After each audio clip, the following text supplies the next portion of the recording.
Okay, okay, welcome everybody.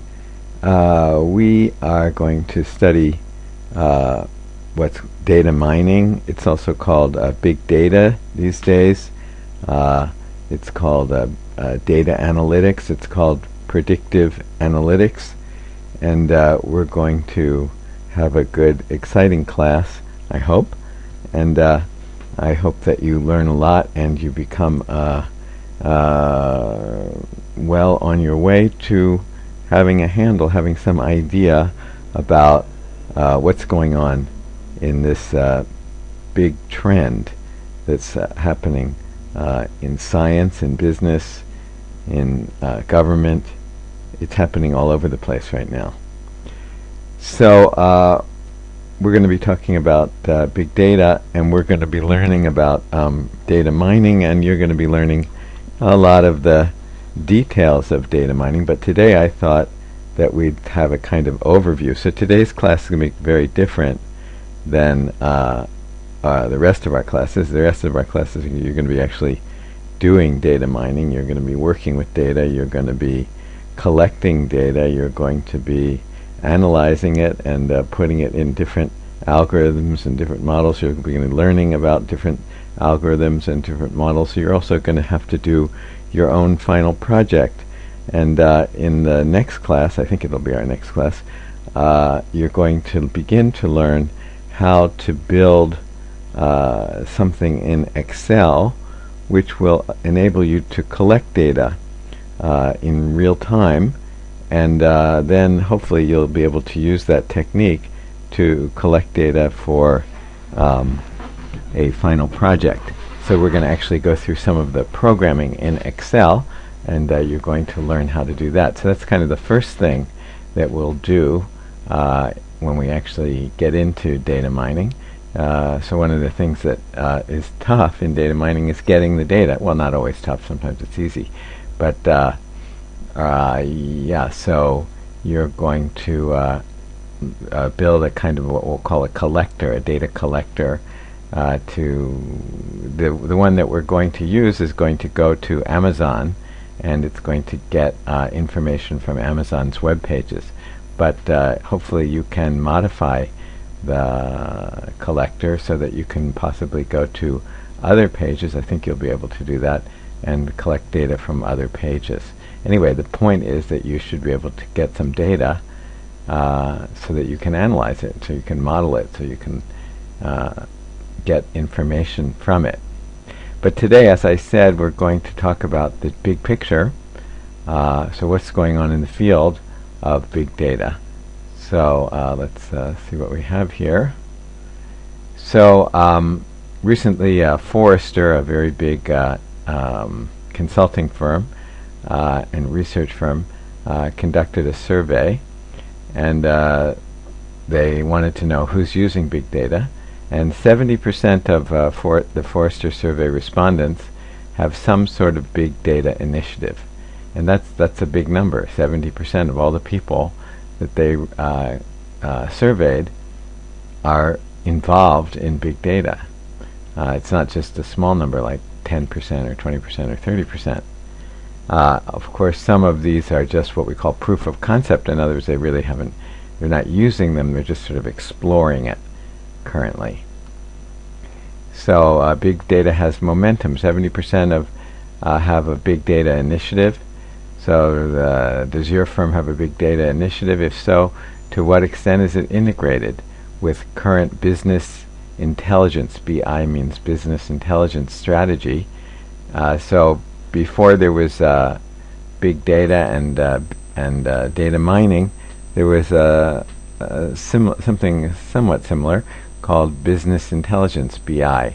So to what extent is it integrated with your current business intelligence strategy and technologies?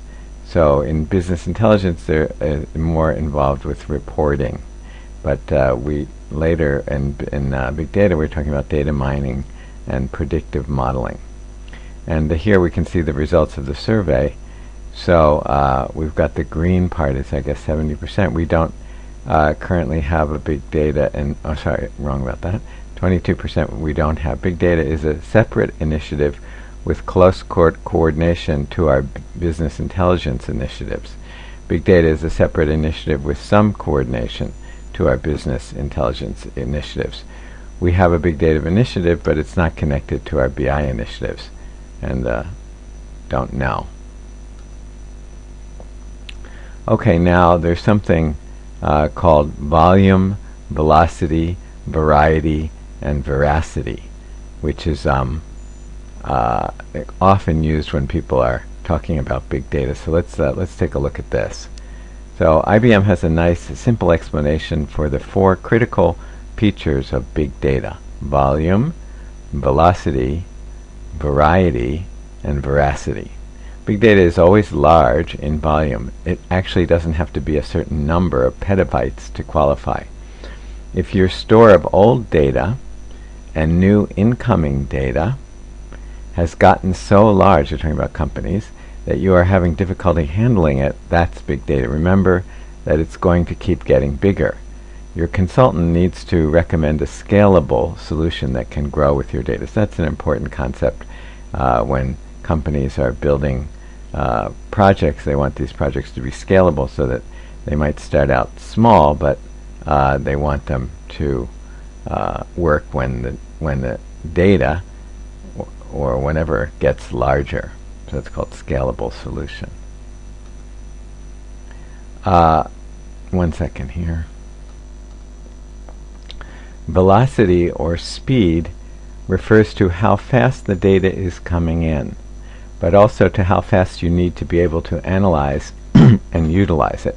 So how fast it's coming in, but also, how quickly do you need to take advantage of it? Are you going to take advantage of it? Do you need to take advantage of it right away? For example, are you monitoring, is the U.S. government or some government monitoring terrorist activities? So the data might be coming in really quickly, and it has to be analyzed very quickly and used very quickly. But that's not always true for big data. You might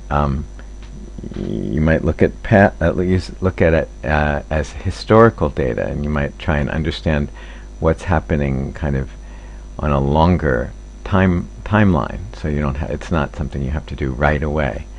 You could do it. It could be like monthly data or whatever. If you have one or more business processes that require real-time data analysis, you have what they call a velocity challenge. Solving this issue might mean expanding your private cloud using a hybrid model that allows bursting for additional computer power as needed for data analysis. So there's something, Amazon has cloud computing, and you can go to Amazon. It's called AWS, Amazon Web Services, and you can go there and you can get sort of virtual computer there. That you can get computing power.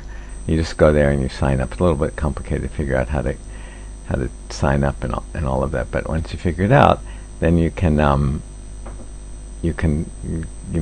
your own computer online, and you can have as much space and as much power as you need. You can have like multiple virtual computers. It's kind of fun actually, but it costs money.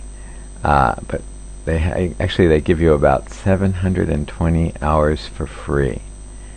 So that's kind of how long is that? That might be like a month or something, I'm not sure. Anyway, let's go on here. Your consultant may need to offer suggestions for hardware, software, and business process changes to handle today's high-speed data. Now, this is coming from IBM, so they're saying, of course, we can do that for you, right? But anyway, variety. Variety points to the number of sources or incoming vectors leading to your databases. That's a kind of fancy word for just the number of sources. Where's your data coming from? Incoming vectors makes it sound really interesting, right? But it's just where's your data coming from?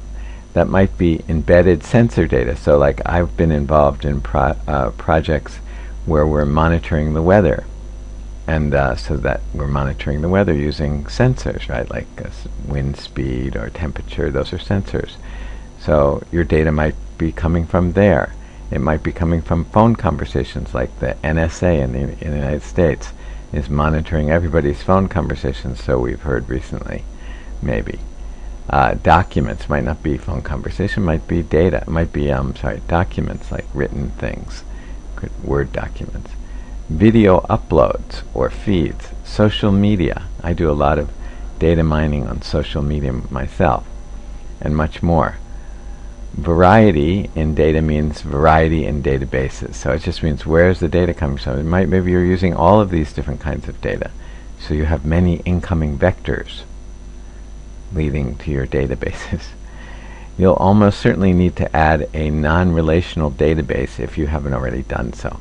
So that's I don't know how many of you know what a database is, but up until recently, databases were all called relational databases, as far as I know anyway.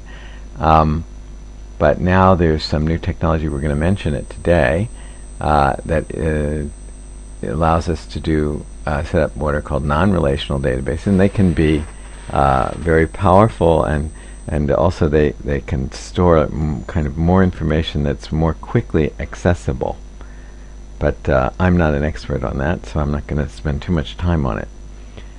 Can your consultant provide the right set of solutions to store, maintain, and analyze each type of data your business uses? So, of course, you want to, if you're working for a business, or if you are a business, you need to store all the data that you need.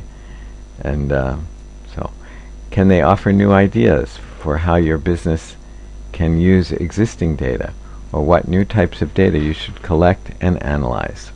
Okay? And one more, veracity.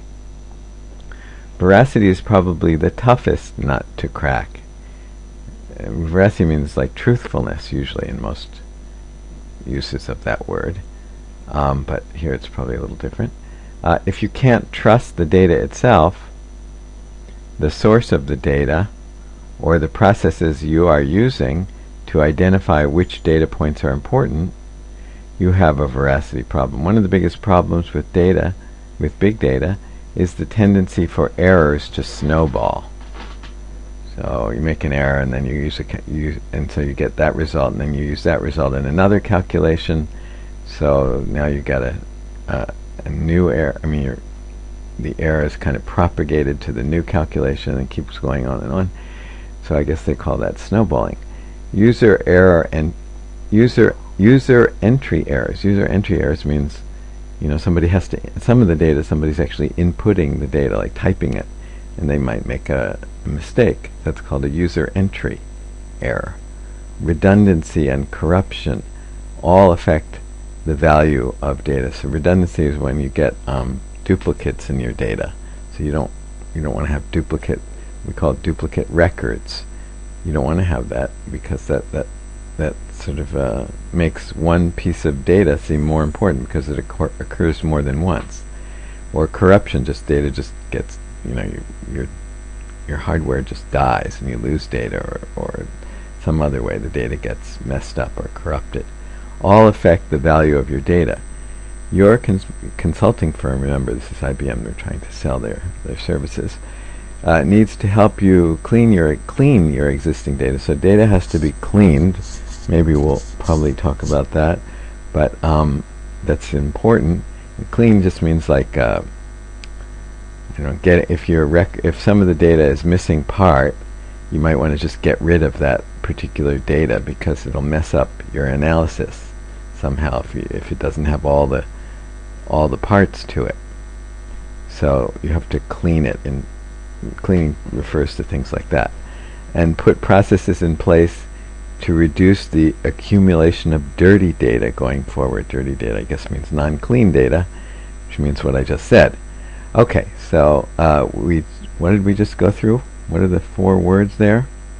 Volume, velocity, variety, and veracity. Volume, how much is there? How fast is it coming in, and how fast do you need to use it? Where is it coming from? And is it clean or not? Is it duplicated, and so on? Is it corrupt, and so on? Veracity. Okay? Alright, let me stop here and go on. Now, you will have some homework related to this. So one thing I might ask you is what give examples of these 4 words. Explain these 4 words. Okay, so I will be asking you to do some homework. Also, there'll be some videos in here that I'm going to ask you to to view, and I'll ask you to write something, a small report on each of them that you view. Okay? All right, let me stop here.